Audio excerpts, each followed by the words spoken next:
Okay, this was a request from somebody how to do look at your composite chart with a partner or friend or family member or other intimate, and it can be co-workers too. It's like when we look at a composite chart, we're really solving a lot of issues by seeing what we can see. And I just want to make sure I'm sharing properly. So here you've got the astro.com, and this is what I use when I do chart work with people. This is the type of chart that I bring up. But there are two ways of doing this. So I'm going to give you two options, this website and another website, so that you can look at your own composite chart with somebody else and begin to resolve relationship issues or understand your partner or other intimate. So two options. So here we go. So if you go to astro.com, you've got home. This is the home here. And I've already got an account there, so I'm not going to be setting up an account. I'm just showing you. You can set up an account with astro.com. And I think, if I'm correct, that you're allowed up to 100 charts for free. And when you go above 100 charts, which I do because I read charts for people, it means that you're able to have extra up to 1,000 charts just by paying a bit extra. It's not a lot of money. And then what we do is I'm going to show you how I would do my own composite charts with others, or when I'm looking for other people.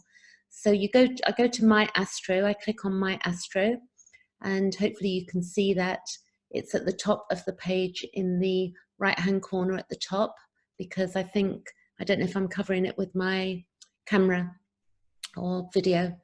So then you go to, you'll see the options here. You've got view, edit registered user data, or view, edit preferences and subscriptions. So you'd click on that, the second option. And then you want to click on standard drawing, personal default setting. So you can edit, you want to click on edit this. And then you can see, I'm going to choose a friend of mine. You've got the choice of choosing horoscope for me, and that was somebody I was studying, so different types of charts. So if I bring up a friend of mine here, and you can see what you've got here, you've got chart type. So chart type. So I don't want my natal chart, Will. What I want is composite chart midpoint method. So have a look at that and click on composite chart midpoint method.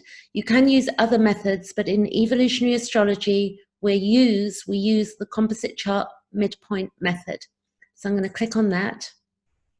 And the house system we use in evolutionary astrology is this here. You can see house systems. So it may be hiding. So you can see that you'd be looking for options for zodiac and houses. And you click on the plus button, and porphyry is here. You can have other options, but the option that I've been using and that I do use is here.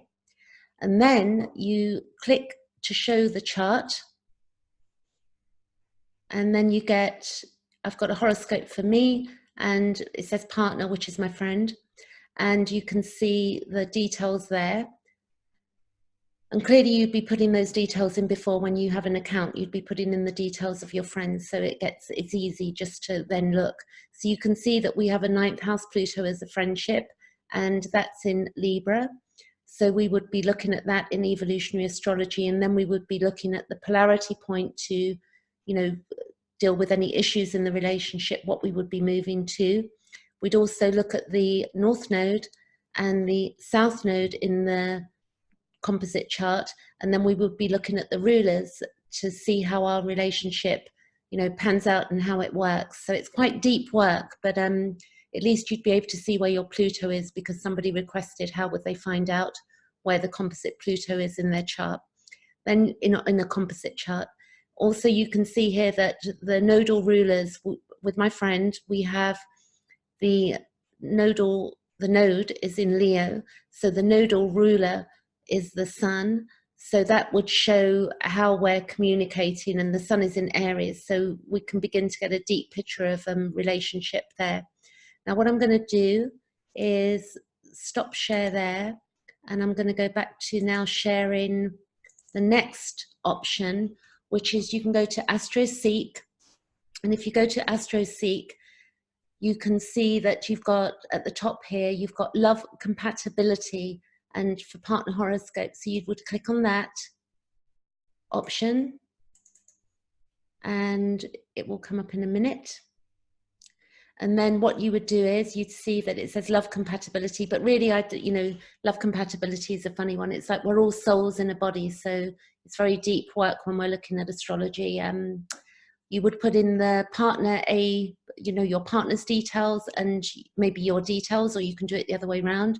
You can put in, if I put in my birth date, for instance, let's say 21st of May, and I was born in 1966, and I was born at 8:30 p.m. So you do need the time on a birth chart, otherwise you're not going to get the correct details. Very important. And then birth city. So you can see I would put in London, where I was born, and it gives me an option there. And again, then you'd put in your partner's details. Below this, you've got extended settings. Let's just put in somebody here that let's just make one up. So let's say the 12th of April, 1970, born at 5 a.m., for instance. And then you can say, let's say they were born in New York.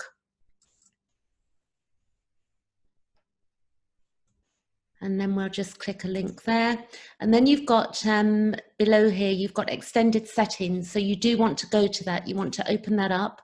And if you click on these, you can see, if you click on this, you can see that it's that house system Placidus. But what you want to do is go to Porphyry. And then you can click on these to get different aspects and display. It's up to you whether you click on that or not, but now I'm going to go calculate compatibility, and it will come to this, which is going to give me the compatibility, but I don't want the synastry. It's going to give you a synastry chart. I actually want the composite. So I'm going to click on the composite, and then you will see that you've got the composite chart here. And it shows you, for instance, the sun, the moon, all of the planets there. And you can see with this imaginary person that we would have a Pluto in Virgo, and it would be in the 8th house. So again, then it's got the nodes on here as well. So you can see the North Node would be in Aries, and the ruler of Aries is Mars. So then we'd be looking for the Mars, but that's a bit deep for people that don't understand the nodal rulers, but that's just giving you an idea of how this works. So what you have there is the main aspects of the relationship as well. And remember, when you're looking at Pluto, you're always looking at the polarity point to understand how to remedy the relationship. The next thing I'm going to do is stop share, and I'm going to come to my YouTube channel. I want you to have a look at if you wish, and I'm going to share the screen again because I've got a video here. This is my YouTube channel, and I make maybe one video a week on astrology. And what I've got, if you go to my page here, you'll see that I've got a video on the nodes, North and South Node in astrology, which is really useful so that you understand the placements there. And I've got a few other videos, as you can see as well.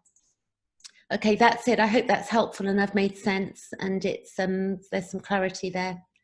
I'm going to stop sharing, and that's it for today. Thank you.